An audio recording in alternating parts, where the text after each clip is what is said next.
سب سے پہلی چیز ہوتی ہے تکبیر تحریمہ کی. اکثر احباب اس میں غور نہیں کرتے.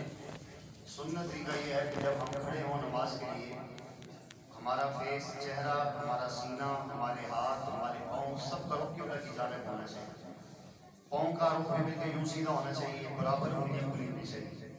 اگر یوں دائیں بائیں پاؤں کھول دیتے ہیں یہ سنت کے خلاف ہے.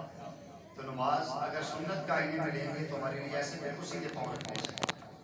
آپ خود غور کر کے دیکھیں گے اکثر لوگوں کا پیچھے پاؤں کلوز ہوتے ہیں، آگے پاؤں کھلا ہوتا ہے. یہ سنت کے خلاف ہے.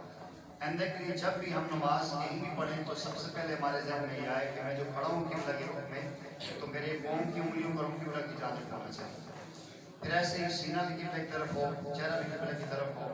اور جب تکبیر تحریمہ کرنی ہے اسی انداز میں ہاتھ سامنے نہ جوڑنے نہ زیادہ کھولنے، اپنی حالت میں یوں آپ یہ تصور کریں کہ آپ بیت اللہ شریف کے سامنے کھڑے اور آپ نے اس کو دیکھ کے اللہ اکبر کہنا، ہلکی سی نگاہ اوپر ہوگی، پھر سیدھی کی جگہ دیکھ کے اللہ اکبر. یہ حذاء اذنین کے الفاظ آتے ہیں، یہ کان کی لوب کے قریب ساتھ لگانا شرط نہیں ہے. یوں اللہ اکبر یوں. یہ ایک بنیادی چیز ہے، اس میں عام طور پہ ہم سستی کرتے ہیں. تو آئندہ کوشش کریں کہ جب بھی ہم نماز پڑھیں تو پاؤں کا رخ سیدھا ہونا چاہیے. ایک اللہ والوں کے بارے میں آتا ہے کہ وہ حج پہ پیدل جا رہے تھے تو آپ نے دیکھا ایک بندہ جگہ جگہ عبادت کرتا جا رہا ہے، نوافل پڑھ رہا ہے. تو آپ نے جب زمین میں اس کے پاؤں کا نشان دیکھا تو پاؤں اس کے ایسے جہاں کھڑے ہوئے نماز پڑھی، انہوں نے فرمایا یہ اللہ کا ولی نہیں ہو سکتا. اللہ کے ولی کی پہلی شرط یہ ہے کہ اس کا عمل سنت کے عین مطابق ہو. ولایت کی پہلی سیڑھی اتباع رسول ہے.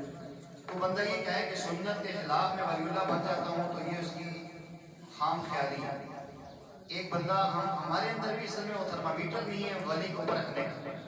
ہم یہ سمجھتے ہیں کہ بس بڑی اونچی سرکار میں جو ریل کی پٹری پر بیٹھا ہو، جو پرانے سے کسی نالے کے کنارے بیٹھا ہو، ہم سمجھتے ہیں یہ ولی اللہ ہے. بھائی یہ ولی اللہ نہیں ہے. ولی اللہ وہ ہوتا ہے کہ جس کی ہر بات میں سنت کا نور نظر آئے اور جس کے ہر عمل میں پہلے آ کر سنت کا انداز جھلکتا ہوا نظر آئے. تو یہ بنیاد ہے. تصوف کے 3 درجے ہوتے ہیں. پہلے فناف شیخ ہوتا ہے، پھر فناف رسول ہوتا ہے، پھر فناف اللہ ہوتا ہے. فناف شیخ سے مطلب یہ کہ جس کسی عالم کو، کسی شیخ کو اپنا بڑا ماننا ہے تو اس کو سنت کے نور میں آپ پرکھیں، اس کا کوئی عمل سنت کے خلاف نہ ہو. جس اللہ والے سے آپ بیعت ہونا چاہتے ہیں تو سب سے پہلے آپ دیکھیں اس کا چہرہ سنت کے مطابق ہے، اس کے سر پہ امامہ ہے، اس کا لباس سنت کے مطابق ہے، وہ 5 ٹائم نماز پڑھتا ہے، اس کے یہاں مردوں عورتوں کا اختلاط تو نہیں ہے، وہ فسق و فجور میں مبتلا تو نہیں ہے، علاقے کے علماء اس طرف میلان کھاتے ہیں کہ نہیں. پھر آپ اس کے پاس بیٹھ کے جب بیٹھیں تو آپ کے دل میں اللہ رسول کی محبت ہے تو یہ اللہ کا ولی ہے. تو یہ بنیاد ہونی چاہیے. تو ولایت کی پہلی سیڑھی ہے فناف شیخ. اور جو شیخ ہوتا ہے اور رسول اللہ صلی اللہ علیہ وسلم کی سنت کے نور میں سجا ہوتا ہے، پھر انسان اس کے بعد فناف رسول ہوتے ہیں اور پھر اس کے بعد فناف اللہ کی کیفیت بنتی ہے. تو کوئی عمل بھی کرنا ہے، نماز پڑھنی ہے سنت کے مطابق. اب اس کے بعد رکوع ہم کرتے ہیں. رکوع میں بسا اوقات گردن اوپر ہوتی ہے اور پیٹھ نیچے ہوتی ہے. بالکل یوں برابر ہونی چاہیے. گردن بھی اور ہماری پیٹھ بھی اس بالکل برابر ہونا چاہیے. اور ان 2 انگلیوں سے گھٹنے کو پکڑنا ہے اور 3 انگلیاں اوپر آئیں گی. انگوٹھا اور انگلی پکڑیں گے اور بالکل سیدھا اللہ اکبر. پھر اس کے بعد جب ہم نے کھڑا ہونا ہے تو سمیع اللہ لمن حمیدہ 1 سیکنڈ کے لیے کہ سیدھا کھڑا ضرور ہونا ہے. اس کے بعد پھر ہم نے نیچے سجدے میں جانا ہے اور سجدے میں جاتے ہوئے پہلے گھٹنے لگائیں، پھر ہاتھ لگائیں، پھر پیشانی لگائیں، آخر میں ناک لگے گا. پھر جب ہم سجدے سے اٹھیں گے یہ پوری بھی کوشش کریں زمین سے اوپر. مرد عورت کی نماز میں یہ فرق ہے کہ عورت زمین میں چپک کے نماز پڑھتی ہے، اس میں زیادہ پردہ اور صبر ہے، اور مرد جو ہے کہ وہ تھوڑا سا بازو اٹھا کے پڑھتے ہیں. آج بعض ایسے سمجھدار بندے ہیں وہ کہتے ہیں نا جی مرد اور نماز کوئی فرق نہیں جیسی. حالانکہ فرق ہے، ہر چیز میں فرق ہے. سطر میں فرق ہے. مرد کا سطر گھٹنے کے نیچے سے ناف کے اوپر تک ہے، عورت کا سطر پورے جسم کے ہے. اور بہت ساری باتیں ہیں. عورت مرد برابر نہیں ہو سکتے. اللہ نے خود دیا رجال قوامون بنایا ہے. تو نبی پاک صلی اللہ علیہ وسلم کی اور آپ کے ازواج مطہرات کی نمازوں سے چیز ملتی ہے. تو ہم پھر اس کے بعد جب بیٹھتے ہیں تو کوشش کریں بایاں پاؤں بچھائیں، دائیں پاؤں کھڑا رکھیں. پھر دوبارہ سجدے میں جائیں تو یہ کیفیت جو ہم نے یہاں رکھی ہے سجدے کی حالت میں ہوگی. پھر جب سلام پھرتے ہیں السلام علیکم ورحمۃ اللہ یوں کر کے پھر واپس یوں رکھیں. پھر یہاں سے کر کے یوں سلام پھیریں. یہ سنت کے مطابق نماز ہے. پھر ہم جب دعا کرتے ہیں ہماری یہ جو ہتھیلیوں کا پچھلا کنارہ ہے یوں ہونا، ہمارے سینے کے سامنے یوں ہونا چاہیے. یہ انگلیاں اٹھی ہوں، نظر جھکی ہو اور آیتیں انکساری ہو. بعض ایسے دعا کر رہے ہوتے ہیں ایسے کوئی ایسے پکڑے ہوتے ہیں. بعض لوگوں میں یوں دعا کر رہے ہوتے ہیں. یہ دعا کا طریقہ نہیں ہے. سنت طریقہ یہی ہے, رونا چاہیے, رونا نہیں آتا تو رونے کی شکل بنانی چاہیے. یہ نماز ہے. ایک تو اس چیز کا ہمیں خیال رکھنا چاہیے. اچھا, دوسرے بات آپ یہ کہتے ہیں کہ نماز میں رکوع سجدے کا معاملہ یہ ہے کہ امام کے پیچھے, میں نے پہلے بھی عرض کیا, رات کو میرے ساتھی نے سوال کیا کہ ہم کوشش کریں کہ امام کے پیچھے رکوع ہو, امام کے پیچھے سجدہ ہو, امام سے پیچھے ہم اپنی حرکات سے قناعت کریں. اس سے ہماری نماز کے اندر حسن پیدا ہوگا. اور باقی نماز میں ملنے کا جو طریقہ ہے یہ میں نے پہلے بھی عرض کیا ہے کہ جب آپ آتے ہیں, امام صاحب نماز میں کھڑے ہیں, تو پہلے ہم نے تکبیر تحریمہ کی اللہ اکبر, پھر اللہ اکبر کر کے ہمیں رکوع میں جانا ہے. اگر ڈائریکٹ رکوع میں چلے جاتے ہیں تو تکبیر تحریمہ اڑ جاتی ہے. اس چیز کا ہم خیال رکھیں. اب کسی کے ذہن میں کوئی سوال ہے تو آپ کریں, انشاءاللہ جواب ہے. جی, اگر معذوری ہے کوئی بندہ بائیں پاؤں میں نہیں بیٹھ سکتا, کہ بسا اوقات وہ جو ٹخنے کے اندر جو ہے نا وہ جگہ ابل جاتی ہے یا جگہ سوج جاتی ہے, تو وہ جس طریقے سے بیٹھ سکتا ہے. قرآن کریم نے ایک ضابطہ بیان کیا ہے کہ لیس علی الاعمى حرج ولا علی المریض حرج. کوئی بیمار ہے تو اس کے لیے کوئی حرج نہیں, جیسے بیٹھ سکتا ہے بیٹھے, بس نماز اس کو پڑھنی چاہیے جس میں سہولت ہو. ایسی کیفیت بچہ بعض ساتھی نہیں بیٹھ سکتے, ویسے تشہد میں بیٹھے ہوتے ہیں, کمر میں درد ہو رہا ہوتا ہے, وہ پاؤں لمبے کر سکتے ہیں, پاؤں بچھا سکتے ہیں, جیسے بھی تسلی کے ساتھ. اور نہیں چار دانوں بیٹھ کے بھی نماز پڑھ سکتے ہیں, اور اگر نہیں تو قبلہ طرف ٹانگ لمبی کر کے نماز پڑھ سکتے ہیں. اس کے لیے گنجائش ہے. معذور کے لیے, بیمار کے لیے ریلیف اللہ نے دیا ہے. کو دیکھا ہے تراویح پڑھتے ہوئے, امام صاحب اب پہلی رکعت میں ہوتے ہیں, ظاہر ہے تراویح لمبی ہوتی ہے, وہ بیٹھے انتظار کر رہے ہوتے ہیں کہ رکوع کے قریب ہو جائیں, تو پھر جب امام صاحب رکوع میں جاتے ہیں تو وہ بھاگ کے, میں نے کئی بار دیکھا. جی صحیح کہتے ہیں, بالکل یہ صحیح کہہ رہے ہیں کہ یہ ہمارے ہاں عموم میں بلوا ہے. یہ دو نہیں, بہت سارے بیسوں لوگ اس میں بڑی عمر کے بھی کرتے ہیں اور بچے بھی کرتے ہیں. یہ غلط بات ہے. تراویح ہم پڑھنے کے لیے آئے ہیں تو قرآن پورا سننا اس صورت میں ہوگا کہ ہم قیام میں امام کے ساتھ کھڑے. اگر ہم بیٹھے گپ شپ لگاتے رہیں اور اس کے بعد جو رکوع میں بھاگ کے رکوع میں کریں, پھر 2 رکعت کے بعد پھر جا کے بیٹھ جائیں, تو یہ اللہ معاف فرمائے ہم مذاق کرتے ہیں. یہ ٹھیک نہیں ہے. دیکھیے بعض لوگ اس میں بحث کرتے ہیں کہ یہ اتنی پڑھیں. میں یہ کہتا ہوں, میں نے اساتذہ سے سنا ہے بھائی, جتنی جو پڑھ سکتے ستری پڑھیں. 4 پڑھ سکتے ہیں, چل پڑھو صحیح نہیں, 4 پڑھو ستری پڑھو, 8 پڑھ سکتے ہیں ستری پڑھو, 10 پڑھ سکتے ہو پڑھو صحیح, لیکن تسلی کے ساتھ پڑھو. یہ نہیں کہ مگر جس بندے نے تھوڑی پڑھنی ہے تو وہ آ کے کھڑا ہو امام کے پیچھے, پھر چلا کے مار کے پیچھے نکلے. یہ چیز غلط ہے. بابا تو نے جلدی جانا ہے تو پیچھے کھڑے ہو جائے, تو پہلے صاحب ان کو دے دیں جو 20 پوری پڑھنے والے ہیں. تو بہرحال آنا ضرور چاہیے, ناغہ نہیں کرنا چاہیے, کچھ نہ کچھ ضرور حاضر لگائیں تاکہ اللہ تعالیٰ سنت ہو. اس چیز سے احتیاط کریں, یہ ٹھیک نہیں. یہ اللہ کے دین کے ساتھ مذاق ہے, اور مذاق کرنا یہ انتہائی نامناسب ہے. جب آپ نماز کے لیے کھڑے ہوتے ہیں, اللہ اکبر کہتے ہیں, جی پیچھے جو نمازی ہوتے ہیں ساتھ ہی کرنا چاہیے یا کچھ سیکنڈ کے بعد؟ جی, امام پہلے ہوتا ہے, جب امام نے کہا اللہ اکبر تو بہتر یہ ہے کہ امام اکبر کہہ دے, پھر ہاتھ نہیں کرنا چاہیے. ابھی امام نے کہا اللہ, ابھی میں نے یہ اللہ کیا, آپ نے پہلے ہاتھ اٹھا دیا, تو اللہ اکبر, امام کے اکبر کے بعد آپ کی اللہ اکبر آنی چاہیے. اگر امام کے ساتھ میں نے بھی کہا اللہ, آپ نے بھی کہا اللہ, تو پھر ہم برابر ہو گئے. تو امام کی تقدیم اور مقتدی کی تاخیر میں تھوڑا سا چند سیکنڈ کا فاصلہ ہونا چاہیے کہ امام نے کہا اللہ اکبر, تو پھر پیچھے سے نیت کر کے ہاتھ باندھنے چاہیے. ایسا بھی تو ہوتا ہے کہ امام سجدے میں جانا ہوتا ہے تو ساتھ وہ بھی چلے جاتے ہیں. یہ غلط ہے. یہ میں نے پہلے عرض کیا ہے کہ امام دیکھیں, اب امام قیام میں ہے, رکوع کے بعد سمیع اللہ لمن حمدہ کہہ دی ہے, اب امام جو اللہ اکبر کی ہے تو امام کو تھوڑا سا پہلے جانے دیں. پھر اتنا انتظام نہ کرے کہ وہ سجدے میں جائے تو پیچھے سے آپ جائیں, لیکن اتنا ہو کہ امام آگے جا رہے ہیں, آپ اس طریقے سے جائیں. یہ دیکھنا امام جا رہا ہے اور ساتھ ساتھ یعنی جو 4 سیکنڈ کم از کم امام سے پیچھے ہونا چاہیے. اور اسی انداز میں جب امام بسا اوقات ایسا ہوتا ہے, آپ نے دیکھا ہوگا کہ بعض بزرگ نماز امام ہوتے ہیں, بھاری جسم ہوتا ہے, تو وہ اٹھتے ہوئے ٹائم لگاتے ہیں اللہ اکبر, تو وہ گھٹنوں پہ ہاتھ رکھتے ہیں پھر اٹھتے ہیں. تو وہاں مقتدیوں کے لیے حکم یہ ہے کہ وہ ان کو اٹھنے دیں پھر اٹھے, جب اوپر ہو جائیں, کیونکہ امام ابھی اوپر ہو رہا ہے, مقتدی پہلے کھڑا ہو گیا, تو یہ امام سے آگے نکل گیا ہے. تو مقتدی ہوتا ہی وہ ہے جو امام کے پیچھے ہوتا ہے. سوال ہے چھوٹے چھوٹے. جی پچھلے جمعے کا بھی سوال کرنا تھا, لیکن وہ ٹائم شارٹ تھا. جی سوال اتنے تھے تو کر سکتے. صحیح. اگر بندے نے مکمل جمعے کی تیاری کر چکا ہے, مکمل جی وضو وغیرہ کر لیے, جمعے کے لیے نکلنے لگا, یاد ہے ناخن کاٹنے ہیں, تو ناخن مطلب گندے کے نال وغیرہ دیے, ناخن کاٹے, اس کے لیے دوبارہ وضو کرنا پڑے گا. ایک یہ سوال. ٹھیک ہے.